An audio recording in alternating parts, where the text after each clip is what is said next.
Eu queria terminar hoje dando uma palavra. Eu tive meditando esses dias sobre o reino de Deus e qual seria o papel da Jocum entre as esferas da sociedade. Eu tenho sentido muita confusão sobre isso no corpo de Cristo em geral e na Jocum também. Nos Estados Unidos escreveram livros, depois de conversar com Loren, livros sobre os 7 gigantes e tal, mas era tudo com tom assim: nós vamos tomar posse, nós vamos impor o reino de Deus, nós vamos impor nossos valores, vamos ser os senhores da terra, temos que conquistar os gigantes. E aí eu leio em Filipenses: tenha essa mesma mente em vós que está em Cristo Jesus, que, sendo igual a Deus, se esvaziou, ele se submeteu até o ponto de morte. E vejo as palavras de Jesus: o maior entre vós será o servo de todos. Eu sei que esta atitude de tomar nas mãos o controle era a atitude dos fariseus. Eles tinham uma escatologia que esperava que o Messias viesse como um general na frente de um exército para derrubar todos os inimigos de Israel e colocar Israel acima de todas as outras nações em posição de domínio. Mas veio com um espírito inteiramente oposto àquele espírito. Nós lemos em Daniel 2 que realmente o reino de Deus vai prevalecer. Ele vai encher toda a terra. Mas nós também vemos nas palavras de Jesus que fala que o reino é como fermento, que a mulher mistura um pouco na massa e afeta tudo.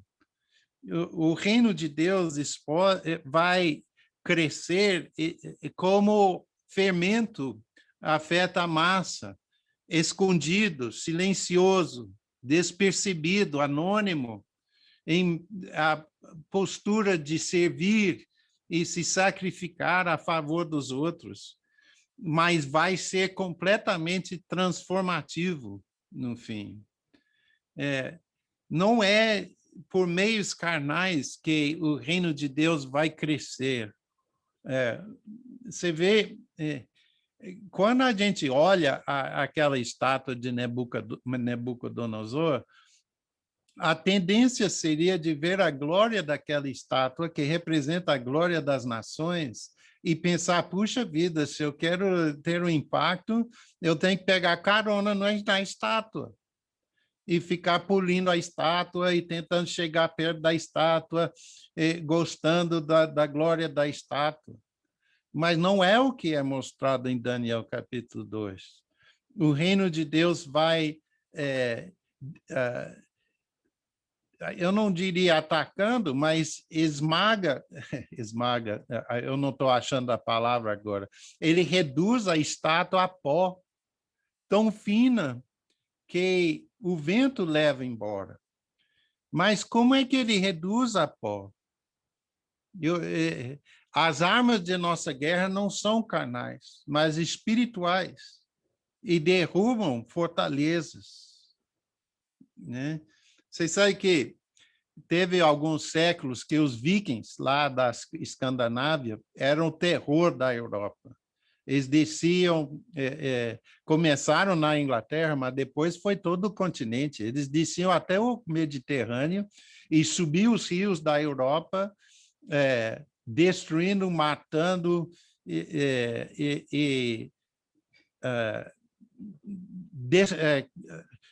pegando pessoas para levar embora como escravos, saqueando tudo. Era o terror da Europa. Mas, poucos séculos depois, os vikings eram entre os crentes mais fortes do mundo. Como aconteceu isso? Vocês sabem o que aconteceu, segundo os historiadores? As mulheres que eles levaram embora forçando elas a ser objetos sexuais, escravos e esposas. As que tinham fé no Senhor Jesus mantiveram sua fé, e pela beleza das suas vidas, eles começaram a infiltrar a cultura pagã dos vikings, e os vikings se tornaram crentes no Senhor Jesus. Mas foram conquistados de baixo para cima, não de cima para baixo. Eu acho isso bastante típico do avanço do reino de Deus. Houve em 1162, o ano 162, no Império Romano, uma outra pandemia, que era comum no mundo daquela época. E era uma situação bastante diferente do que é hoje em dia, porque não tinha os profissionais de saúde, não tinha hospital, não tinha nada, né? Mas o que aconteceu naquela pandemia é que todos os pagãos, inclusive os sacerdotes pagãos, fugiram dos doentes com medo. Famílias estavam colocando seus membros no meio da rua para não contaminar os outros em casa. E os crentes vieram para as piores cidades, vindo de todas as partes do Império Romano, para cuidar desses doentes. E olha, não era como Covid, não era uma fatalidade de 1%, era uma fatalidade de 70%. Então, os patriarcas escreveram assim: eles vieram de todos os lados, esses crentes no Senhor Jesus, esperando receber sua glorificação. Vieram sabendo que muitos deles iam morrer. Aconteceu de novo em 240, no ano 240. Foi esse sacrifício que conquistou o Império Romano. E até aquela tragédia quando o cristianismo se tornou a religião oficial do Império, né? Quando se tornou aliado dos que estavam em poder, estragou tudo, contaminou tudo, e nós temos a Igreja Católica hoje como resultado direto daquilo, né? Então, é interessante no trabalho de Robert Woodbury, o pai dele é islamista, ele tem ajudado Jocum a trabalhar com povos muçulmanos. Eu conheci ele em Londres, trabalhando com um grupo de paquistaneses lá. Mas o filho desse Dudley Woodbury é Robert Woodbury. Ele sentiu chamado por Deus para seguir nos passos do pai dele e ser um acadêmico, e então começou a estudar. Quando chegou na hora para fazer a tese do doutorado dele, ele não sabia o que fazer, estava indeciso. E um dia, sentado numa palestra pelo maior especialista no desenvolvimento de democracia entre as nações do mundo, o homem que estava dando a palestra abriu uma parêntese e falou: eu não sei o que está acontecendo aqui, mas toda hora nas minhas pesquisas eu estou me dando diante de missionários protestantes. Alguém devia examinar aquilo. E caiu no coração de Robert Woodbury como um chamado. Ele ficou 10 anos pesquisando o impacto de missionários sobre as nações. E ele descobriu que os missionários tiveram um impacto tão grande nas nações que muitas outras coisas que haviam sido consideradas significantes perderam sua significância.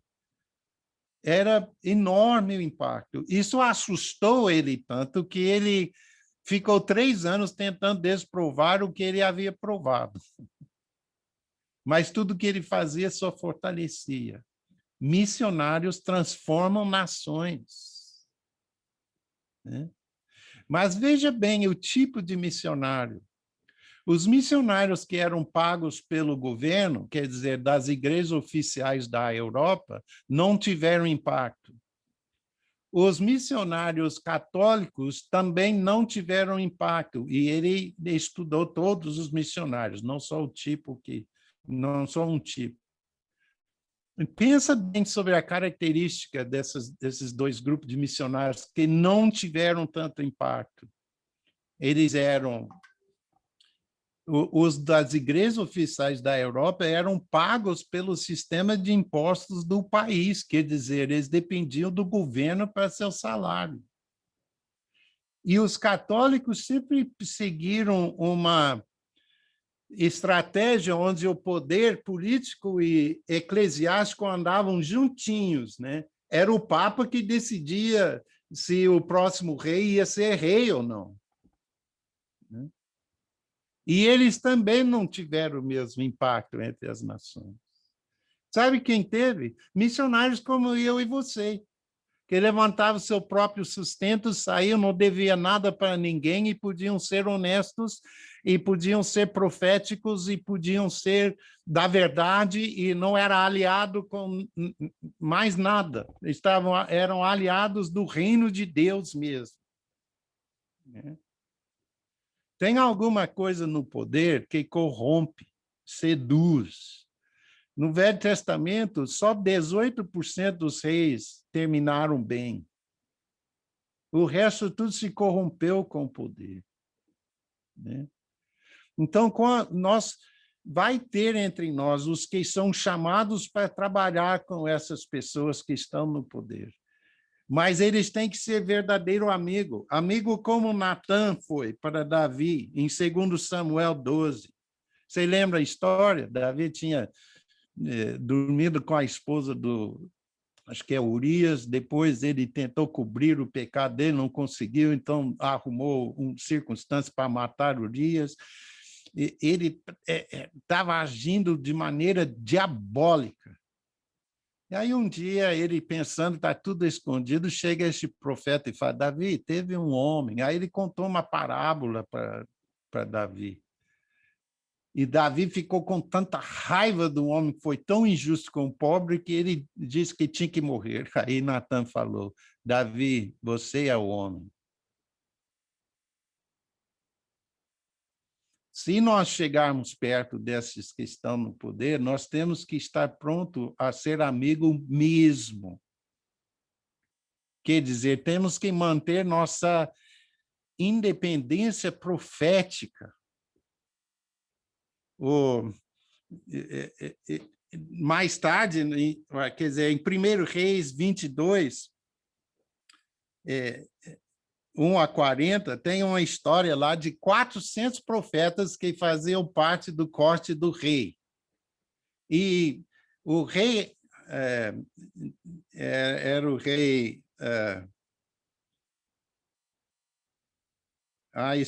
escrevi errado aqui, mas é Josafate de Judá, e o rei de Israel queria aliança com ele, então ele chamou seus profetas, e todos estavam falando, vamos ser aliados, vamos sair para a guerra. Você lembra? Era a ocasião que o profeta do rei Zedequias fez até chifres de ferro e falou, sai, porque vai ser bem sucedido, etc. Aí o rei de Judá, que não era bobo, virou para o rei de Israel e disse, não tem um profeta. Ele viu que esses outros eram funcionários e pediu um profeta. Aí chamaram Micaia e ele veio e disse, não, se vocês saírem a essa guerra, vai morrer. E o rei disse, por isso que eu não quero nunca te ouvir, vocês sempre falam mal a meu respeito. Mas ele que foi o verdadeiro amigo. Então, qual é a posição política da Jocum? Não tem. Se você analisar o Velho Testamento, você vai descobrir coisas lá, quando Deus está construindo Israel, que eram de acordo com o livre mercado, o direito à propriedade particular, o direito de prosperar e multiplicar suas riquezas, etc. Você acha essas coisas. Mas você também acha coisas que seriam identificadas com a esquerda. 7 em 7 anos tinha que perdoar todas as dívidas, não podia emprestar dinheiro com juros, de 50 em 50 anos tinha que devolver o patrimônio para a família original do patrimônio. Agora, Israel não fez tudo isso, mas eram coisas para garantir que não houvesse uma concentração de riqueza, uma injustiça contra os pobres e tal. Você não tem na Bíblia uma coisa clara nesse sentido. E eu gostaria que tivéssemos uns crentes bem de oração, bem espirituais e bem profundos na palavra, que analisasse esses fatores para ver como é que aplica no mundo de hoje. Mas, por enquanto, não tem. O que nós sabemos é que tem jocumeiros de todos os tipos politicamente, da direita, da esquerda, eu acho que a maioria está no meio. Isso aí é negócio seu. Jocum não apita sobre isso, mas Jocum não é uma organização política. Não podemos ser identificados com este político ou aquele. Nós temos que ser como Natã, como Micaia, verdadeiros amigos proféticos que falam a verdade diante da sociedade. E os missionários que têm sido assim durante os últimos 200 anos são os missionários que têm realmente transformado nações. Os que eram funcionários dos seus governos não transformaram nações, e os que faziam parte de uma aliança entre o poder eclesiástico e o poder político também não transformaram nações. E mais uma palavra aqui: quando o poder político é aliado ao poder eclesiástico, o que não é grande perigo para Jocum, porque não temos muito poder eclesiástico, né?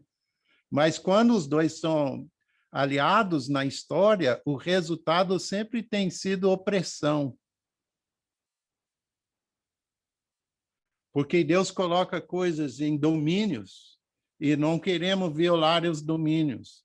Saulo foi rejeitado como rei porque ele violou o domínio, né? Então, vamos ter essa mente em nós que estava em Cristo Jesus, nos humilhar, tomar uma posição de servo e servir os que não têm poder e os que estão no poder. Vamos chegar juntos, sim, mas sempre com verdadeiro amor e verdadeiro compromisso com a verdade. E se você quer ter uma forte posição pessoal sobre a política, tudo bem, Deus te abençoe. Só tome cuidado para diferenciar sua opinião da posição da Jocum. É só o que eu estou pedindo aqui, né? Nós temos espaço para todo tipo de jocumeiro. Ninguém deve se sentir rejeitado por causa daquilo que ele acha sobre a política. E então o reino de Deus avança assim, servindo, não dominando. Os fariseus não conseguiram entender a missão de Jesus porque eles tinham uma visão de tomar conta de tudo, de estabelecer controle, de se impor sobre os outros. Mas a posição de Jesus foi de se esvaziar e se tornar servo e se submeter até morte, e morte de cruz. Que tenhamos essa mente de Cristo. Agora, em segundo lugar, e eu só tenho 2 lugares aqui nessa palestra, não vai durar, não preocupe, não vai ficar velho escutando. Mas, em segundo lugar, eu queria falar sobre a posição de jocumeiro enquanto às esferas. Vocês sabem que uma vez eu estava numa conferência internacional da Jocum, na Tailândia, e levantou a preletora da noite e ela começou a zombar de jocumeiros que não sabia de política, não sabia de arquitetura, eu lembro, não sabia de finanças, não sabia como é. E ela perguntando com cinismo, como é que nós vamos discipular as nações? Nós não somos ricos. Como é que nós vamos discipular as nações? Não somos poderosos. Como é que, né? Assim, foi um desastre. Eu fui lá fora me aliviar um pouco da pressão e eu vi Jocumeiros lá fora chorando. E eu comecei, a partir daquele dia, e até antes, mas mais a partir daquele dia, me questionar, perguntar o que é a nossa participação nisso. Nós vivemos num mundo muito complexo hoje, todo mundo tem que se especializar. Vocês sabem que cientista, ele sabe muito sobre uma coisa hoje em dia. Não tem mais generalista, porque o corpo de conhecimento é muito grande. Então, nós vivemos num dia de especialização. Então, se eu pudesse colocar assim, qual é a especialização do jocumeiro? E eu lembro quando eu estava sentado almoçando com um homem chamado Jamie Weatherby. Ele é um advogado, mas ele não é qualquer advogado, ele foi escolhido para encabeçar a equipe legal das Olimpíadas de Londres. Quer dizer, talvez de destaque maior da geração dele entre os advogados. E eu estou almoçando com este homem, e ele virou para mim e disse, Jimmy, nós precisamos de vocês. Como precisa? Sem nada sobre advocacia? E me lembrou de Graça Carvalho, lá em Florianópolis. Quando nós começamos o Jocum, um diretor de seminário trouxe uma moça para deixar conosco para o programa de verão que íamos ter e deixar ela conosco por um ano. E ele veio para mim à parte e falou, olha, essa moça que eu te trouxe, ela é problemática demais. Ela não passa nas matérias, é bem do interiorzão mesmo. Eu não sei... e ela é fofoqueira, causa problemas por todo lado. E eu não sabia onde colocá-la, então eu trouxe aqui para ver com vocês. Então ela ficou. E pelos primeiros meses, ela era tudo o que aquele diretor falou. Onde Graça estava, surtia fofocas, conflitos, coisas assim e tal. Ela era tão do interior que uma vez eu estava andando com um grupo, com ela junto no centro de Belo Horizonte, pegamos um elevador e ela perguntou ao operador do elevador quanto era a passagem para usar aquilo. Ela não conhecia a cidade nem nada, né? E mais 6 meses depois que ela chegou, nós tivemos aquele mover de Deus no porão da Igreja Metodista de Ouro Preto. E o Espírito tomou conta do lugar, derrubou Graça e muitos outros no chão. E ela contemplou a glória de Deus e ela nasceu de novo. E a partir daquele dia para frente, era outra pessoa. E eu lembrando desse almoço com Jamie Weatherby, esse advogado até famoso, né? E eu lembrei de Graça. Ela, depois de alguns anos, mudou para Florianópolis e lá, andando na simplicidade de fé em Jesus, Deus deu para ela um ministério vital entre juízes e advogados. Ela estava influenciando a esfera? Sim, estava. A lei era a especialidade dela? Não. Ela não sabe nada até hoje sobre essas questões. Mas ela trazia vida para eles, e eles sabiam e procuravam a graça. Né? A especialidade do jocumeiro é conhecer a Deus. E depois nós temos o que oferecer para qualquer esfera da sociedade. Eu estava lendo esses dias em Deuteronômio, E eu não coloquei a referência aqui. Mas a passagem onde Deus fala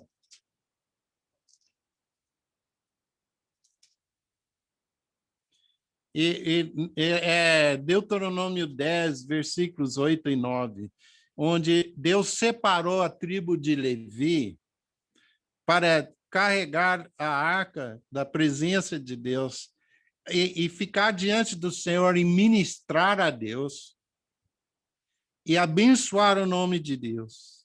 E por isso Levi não tinha porção nem herança com seus irmãos. O Senhor é a herança de Levi.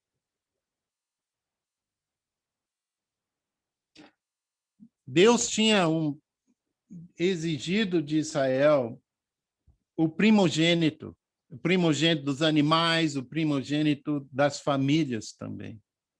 Mas ele aceitou,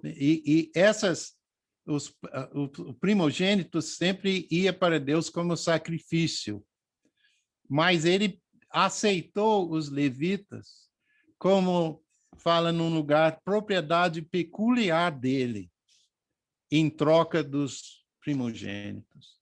Desde o início do trato de Deus com o homem, ele tem um grupo que é propriedade peculiar dele, que ele chama para o lado, que ele separa dos outros, que ele consagra para ministrar a ele, para representar a presença dele entre os povos. Agora, todo mundo tem que se consagrar a Deus, mas isso é diferente. É tipo o que Paulo falava, quando ele falava da vida de um apóstolo, como mortos, mas fazendo muitos viverem. Como pobres, mas fazendo muitos ricos. E eu chamo vocês hoje a ponderar essas coisas.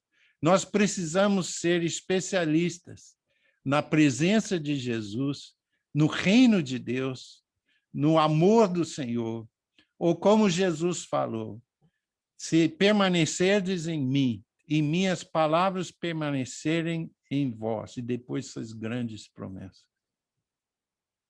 Esse é nosso chamado, essa é a nossa especialidade. Nós não precisamos correr atrás desses outros conhecimentos, nós precisamos correr atrás de Jesus. Agora, se Deus te chama para uma esfera, vai com nossa bênção. Mas se você é jocumeiro, você tem que estar diante dele, ministrando a Deus, carregando a arca da presença dele entre o povo dele e entre outros povos no mundo. Eles precisam de nós, não para ensiná-los como fazer suas profissões, mas como um lugar. Mais tarde eu estava conversando com Lynn Green, que é amigo de Jamie Weatherby, o advogado famoso, e uma noite Jamie estava lá jantando com Lynn, e quando ele foi embora, ele parou num lado do carro e olhou por cima do carro para Lynn, e ele disse: vocês sabem, Lynn, eu venho a Jocum para achar vida. Essa é a pergunta que eu faço para nós aqui hoje. Quando eles vierem para Jocum, vão achar vida? Nós vamos estar funcionando em nossa especialidade? Vamos estar permanecendo em Cristo e as palavras dele permanecendo em nós? Eu faço um apelo para vocês hoje. Se dediquem novamente, se consagre novamente a essa especialidade de viver diante da face de Deus constantemente, de usar esse tempo que nós temos, essa liberdade que nós temos na vida ao qual Deus nos chamou, para buscar o Senhor e para que todas as esferas, todas as partes da sociedade possam achar vida em nós. Vocês sabem, João Wesley era deste tipo. Ele nunca fez outra coisa a não ser viajar para cima e para baixo na Inglaterra pregando o evangelho. Mas dele nasceu o movimento... qual é o nome daquele movimento? Agora entrou o nome de time de futebol na Inglaterra, eu não estou lembrando mais o nome do bairro de Londres, mas Clapham, o grupo Clapham, que transformou coisas na Índia, na Nova Zelândia e principalmente na Inglaterra. Mas esses que do grupo eram os especialistas nas esferas, John Wesley é onde eles acharam vida. Nessa história, nós somos John Wesley. Vamos nos dedicar à nossa especialidade. Vamos pedir ao Senhor avivamento para que todos os alunos que vêm a nós, os jovens que vêm até nós, possam achar um fogo graúdo no Senhor durante o tempo conosco e ser transformado pelo poder de Deus. Paulo falou para os coríntios, ele falou, eu não vim a vocês com palavra de sabedoria humana, 1 Coríntios 2, mas com o poder de Deus. Depois ele vai falando pelo capítulo todo, mostrando que verdadeiro entendimento vem pelo Espírito, não pela mente. Ele fala, os sábios deste mundo não sabem dessas coisas, e é impossível que saibam, porque a carne não entende as coisas de Deus, é o Espírito que entende as coisas de Deus. Nós temos que ser pessoas espirituais, consagrados a esta especialidade, onde o Espírito Santo está nos ensinando e nos transformando, e onde a nação toda possa achar vida, vida abundante, vida dinâmica, vida poderosa, vida eterna. Então, Jocumerado, você tem que se consagrar diante do Senhor. Vamos lembrar dessas coisas e nos dedicar. Vamos ter algumas palavras de oração. Agora, quem se sentir movido pelo Espírito pode abrir seu microfone e orar.